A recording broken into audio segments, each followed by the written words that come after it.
Bueno, buen día para todos, ¿sí? Esta Buen día, mañana hermano. estaba mirando un montón de cuadritos en negro. Yo sé que en el cielo voy a conocer sus rostros, ¿sí? Pero van a ser los rostros nuevos. Lo de ahora me gustaría verlo, ¿cierto? Así que si alguno habilita su pantalla, le podemos ver la cara, así yo voy a ir conociendo un poco más a mis hermanos. A mí me resulta muy buena la primera parte, que casi podríamos prescindir de la segunda, ¿sí? Porque escuchar a los hermanos, cada uno con sus dificultades, con sus luchas y con sus triunfos, ayuda, ¿sí? Bien, estuvimos desde que comenzamos estos temas hablando acerca de la multiplicación de los panes y los peces.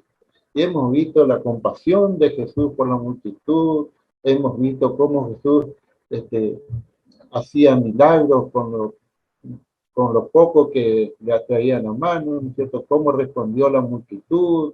Vimos un montón de cosas, pero hoy nos vamos a concentrar en dos aspectos que tienen que ver con las palabras. Ayer hablábamos de los símbolos, ¿cierto? El símbolo del pan, ¿sí? ¿Qué representaba el pan? ¿Se acuerdan? ¿Sí? Y el símbolo del pez. Bueno, hoy vamos a hablar de palabras y vamos a concentrarnos en dos aspectos. Primero, en quién es el que manda, Jesús, ¿sí? ¿Y qué significado tiene eso para nosotros? ¿En qué nos convierte? ¿Sí? Y la segunda cosa, es decir, ¿a dónde nos lleva este mensaje? ¿Qué, ¿Cuál es nuestra obligación? ¿Cuál es nuestro compromiso? Como decía ayer, ¿cierto? Jesús partió el pan y lo dio a los discípulos y los discípulos a la multitud y tenía que multiplicarse el pan, tenía que multiplicarse el pez que estaba allí en la canasta, y todos tenían que recibir para a su vez compartir con otros, ¿cierto? Dios quiere que compartamos el mensaje del Evangelio. Ahora, me gustaría poder compartir pantalla con ustedes para poder entrar en nuestro tema de hoy, ¿sí? Eh, Perdón, ya me fui un poquito, ¿no? A ver.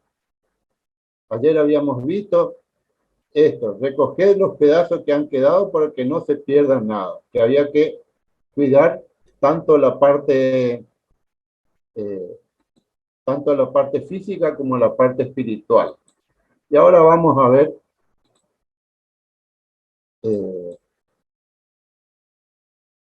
lo siguiente. El tema de hoy se titula Compartir a Jesús. Y les pido que busquen en su Biblia el Evangelio de Lucas, capítulo 9, que nos vamos a detener en un solo versículo, ¿sí? Dice que a partir del versículo 10, los apóstoles le contaron su gira misionera a Jesús, los llevó a un lugar aparte y la gente le siguió, pero Jesús no los despidió, sino que recibió a todos ellos, le hablaba del reino de Dios, dice el versículo 11, y sanaba a los que necesitaban ser curados. Y entonces sucede lo que ya vimos, ¿no es cierto? Que los discípulos le dijeron, despídelos, que se vayan a las aldeas y campos alrededor, se alojen y encuentren alimento, porque aquí estamos en lugar desierto. Y entonces él les dijo, dadles vosotros de comer, versículo 13. Y entonces Jesús da la orden de que se organizaran a la gente en grupo y lo hicieran sentar. Versículo 15, así lo hicieron haciéndolo sentar a todos. Y tomando los 5 panes y los 2 pescados, levantando los ojos al cielo, los bendijo y los partió. Y dio a sus discípulos para que los pusiesen delante de la gente. Y comieron todos y se saciaron. Y recogieron lo que les sobró, 12 cestas de peces. Y acá quiero que se queden con el versículo 16, ¿sí? Y vamos a interrumpir un ratito esto y después vamos a ver la otra cita. ¿Qué dice acá? Que los partió y lo dio a sus discípulos. Y vamos a ver qué significado tiene esto cuando miramos un poco las palabras. ¿Qué es ser un discípulo? ¿Sí? ¿Qué es un discípulo? Bueno, yo no sé griego y creo que la mayoría de ustedes tampoco, ¿eh? Así que me fui a buscar en la concordancia de Strong, en inglés, y tengo que traducir un poquito, dice, discípulo, la palabra en griega es matete, son viene la palabra mat, de donde sale matemática. Y es muy interesante porque dice, mat significa el esfuerzo mental necesario para pensar en algo. ¿Sí? El esfuerzo mental necesario para pensar en algo. O sea, el discípulo no es alguien que sigue ciegamente a otra persona, es una persona pensante, ¿sí? Que tiene una fe racional, ¿sí? eh, dice correctamente un aprendiz, un discípulo, un seguidor de Cristo que aprende las doctrinas de la Escritura y el estilo de vida que requieren. Todo esto está en la concordancia de Strong. Dice, alguien catequizado con instrucción adecuada de la Biblia con su aplicación a la vida. Es decir, el discípulo es alguien que piensa, alguien que sigue a Cristo, que aprende y que pone en práctica. Miren qué interesante. Y después dice que le dio el pan para que los pusieran delante de la gente. Y el verbo que se utiliza acá es paratíteme. No sé cómo se pronuncia, pero vamos a decir que se pronuncia así. Que significa colocar y poner al lado. Pero tiene varias aplicaciones esta palabra. Y dice, en sentido figurado, encomendar. Nosotros, los creyentes, hemos sido encomendados con la palabra de Dios. Tenemos una misión de acuerdo a esa palabra, ¿sí? Y después otro significado de la misma palabra es comprometerse de una manera muy cercana y personal. Miren qué interesante, ¿no? Cuando nosotros observamos en la palabra de Dios, vemos que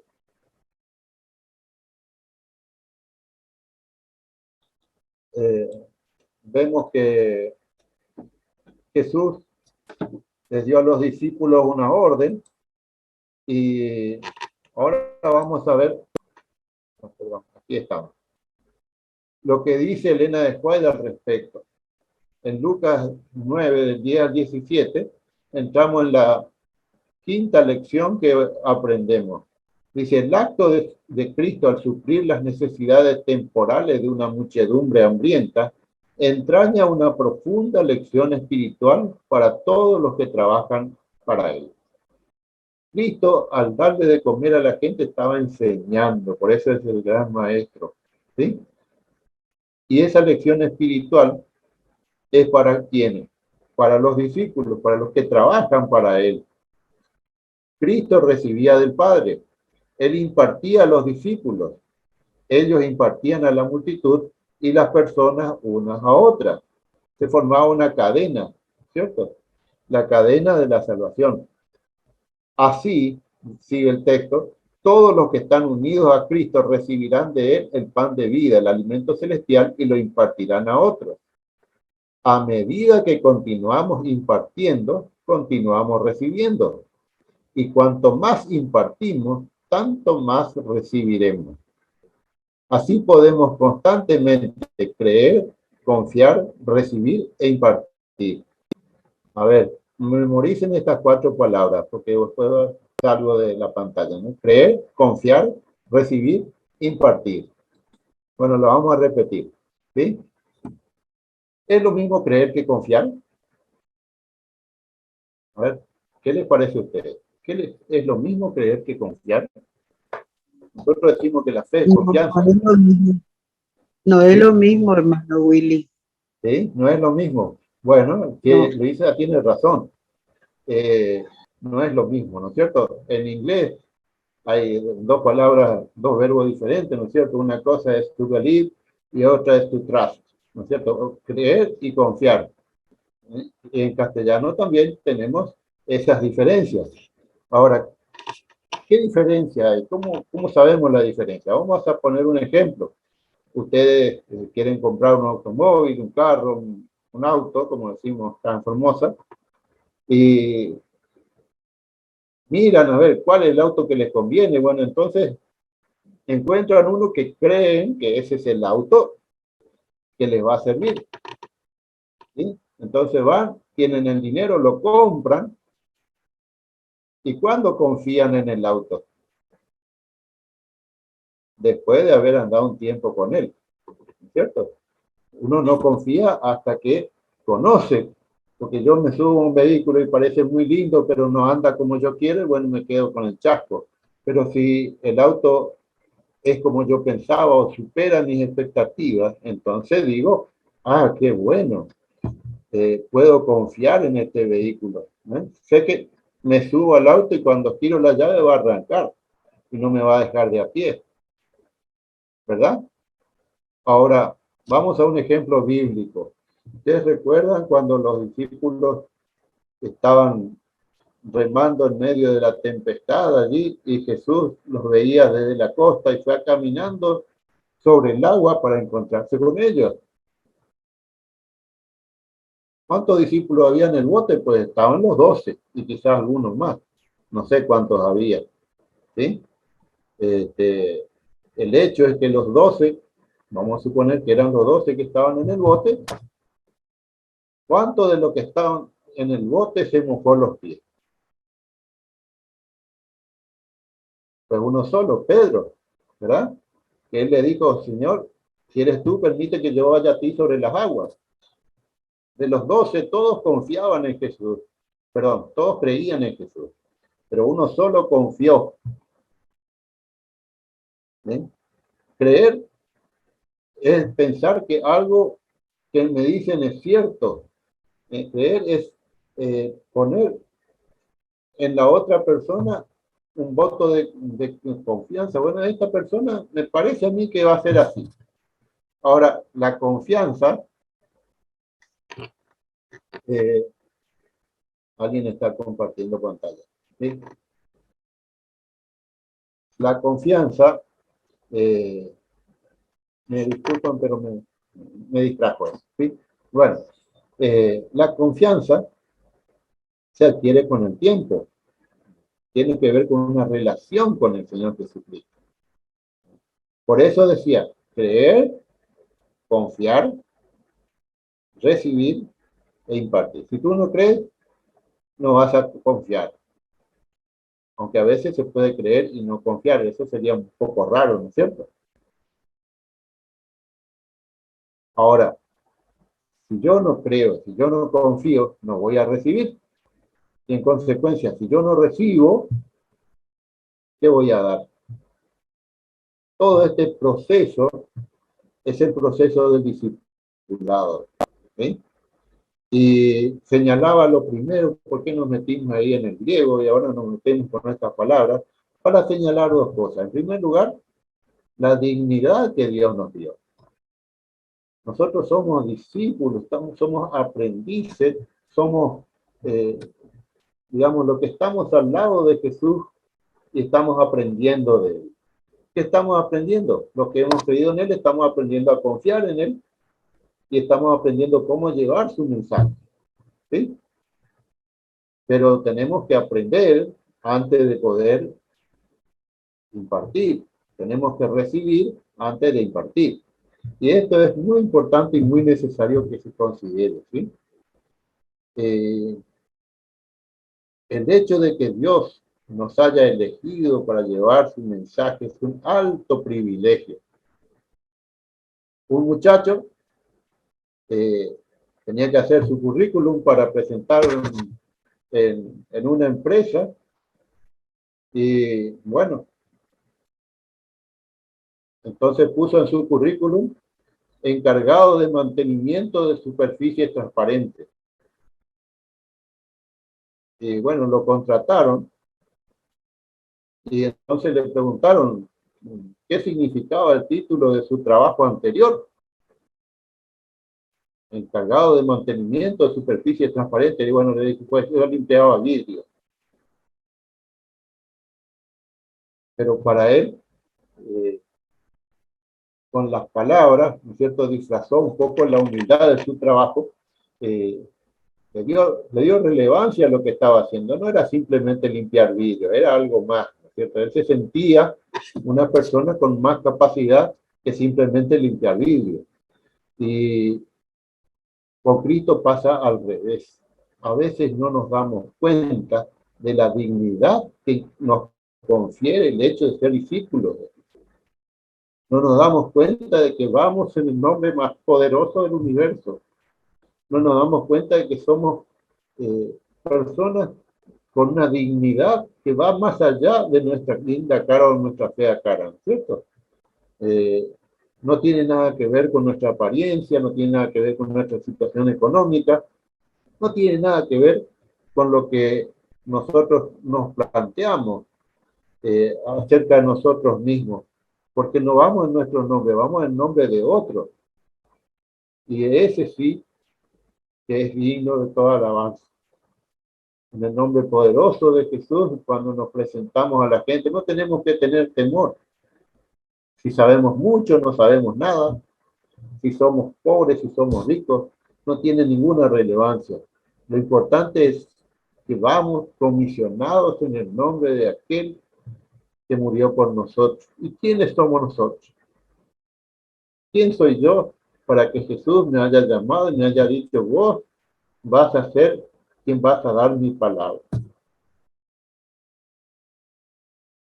Ayer estaba mirando un video de Amazing Facts y el pastor que cantaba, el canto decía, ¿quién soy yo para que un rey muriera por mí? Y me encantó esa frase, ¿sí? Me quedé pensando, ¿quién soy yo? Porque cuando entendemos que no somos nada, entonces cuando entendemos cuánto valemos para Dios y qué poder nos confiere y qué autoridad nos confiere ese mandato de Jesús. Uno podría decir, a ver, una persona que sirve la comida en un bar, en un restaurante, no sé cómo le llaman ustedes, ¿cierto? Acá le decimos mozo a la persona que sirve la comida. Y el mozo es alguien que simplemente trabaja para eso, va, sirve la comida y ya está. ¿Sí? Pero todos sabemos la diferencia entre un mozo que te atiende bien y uno que te atiende porque es su trabajo. ¿Sí? Cuando te atienden bien en un lugar, quieres volver a ese lugar porque esa persona está haciendo más que simplemente servir a la mesa, está interactuando, está complaciendo tus pedidos, está siendo gentil, está siendo amable, está siendo simpático, ¿sí? Está dando más de lo que es su sueldo. Porque también se puede hacer el trabajo de simplemente poner el plato delante de la persona y retirarse, esto no importa. No importa en qué trabaje, no importa qué haga. La comisión que Jesús nos dio es del más alto honor. Y eso tenemos que recordar. Y la siguiente cosa, nuestro trabajo no es simplemente dar el mensaje, como el trabajo de los apóstoles no era simplemente poner el pan y el pez enfrente de la gente. Jesús quería que entendieran que esto tenía una significación espiritual. Nosotros estamos tratando con asuntos de vida o de muerte eterna, ¿sí? Nosotros estamos llevándole a la gente el pan de vida, estamos llevándole el evangelio, la salvación representado por el pez, pero nosotros no somos el objetivo al que la gente tiene que fijar la vista. ¿Sí? Pasó en este tiempo de pandemia, no sé si pasa también por allá, que mucha gente se volvió adicta a la pantalla, ¿sí? Y cuando se reanudaron las reuniones en la iglesia, pues mucha gente dijo, no, yo quiero escucharle a fulano, ¿sí? Yo quiero escuchar al pastor tal, a mí me gusta esto, y se quedaron con la pantalla y perdieron algunos la costumbre de volver a la iglesia, ¿sí? Y eso es un problema, porque si uno solamente se alimenta y no comparte el alimento con otros, entra en un estado de obesidad espiritual. Yo no quiero ser un obeso espiritual, ¿no es cierto? Un cristiano se mantiene en línea compartiendo. Tenemos que aprender a compartir la palabra de Dios. Tenemos que entender que esta alta comisión que Dios nos dio, de la cual vamos a hablar un poco mañana, eh, es el honor más grande que se puede otorgar a los seres humanos. ¿Sí? Porque Dios podría haber enviado a los ángeles para que prediquen, pero no usa a nosotros. ¿Y quiénes somos? Nosotros somos nada. Y cuando entendemos eso, entonces somos todo para Dios. Qué bueno, mis hermanos, este mensaje del Evangelio en la parábola de la, perdón, en el relato de la multiplicación de los panes y los peces, que nos enseña que Jesús quiere que el Evangelio llegue a todo el mundo por nuestra boca. ¿Y quiénes somos nosotros? ¿Y quiénes somos nosotros para que Jesús nos haya dado tan hermosas promesas para el cumplimiento de la misión? Cuando Jesús dijo, sobre poco has sido fiel, sobre mucho te pondré. Ese mucho no tiene una dimensión que podamos medir. Que el Señor nos acompañe esta mañana, nos dé fuerza, y si nosotros estamos pasando, como la mayoría está pasando, graves problemas, dificultades, todos tenemos grandes cargas porque estamos en el tiempo final y sabemos que el enemigo está tirando toda su artillería. Pero no nos concentremos en el dolor, en el sufrimiento, en las cargas. Al contrario, como dije ya repetidas veces, tomemos nuestra carga y pongámosla a los pies de Jesús y salgamos libres de ella. ¿Sí? Es cierto que cuando uno está sufriendo parece que no hay otra cosa, pero Dios, que es rico en misericordia por su amor con que nos amó, ¿sí? Él nos da nueva vida y esa vida tenemos que compartirla con otros. Bendecido día, hermanos, y que realmente este día caminemos por el mundo con la dignidad de discípulo de Cristo, llevando su mensaje. Amén. Querido Dios y Padre que estás en los cielos, cuánto te amamos, cuánto queremos realmente expresar la gratitud por tanta compasión, por tanta misericordia que tienes hacia nosotros. Y Señor, tú escuchaste cada pedido que se hizo hoy y tienes la respuesta para cada uno. No te olvidas de nadie y no dejas a nadie sin respuesta. Por eso las colocamos, Señor, en tus manos. Tú tienes también una palabra para el que está a nuestro lado y no la vas a decir tú, sino que usa nuestra boca, Señor. Tú tienes una mano que tender y es la nuestra. Tú tienes unos pies para andar y son los nuestros. Y queremos ofrendártelos desde esta mañana. En el nombre precioso de Jesús oramos. Amén.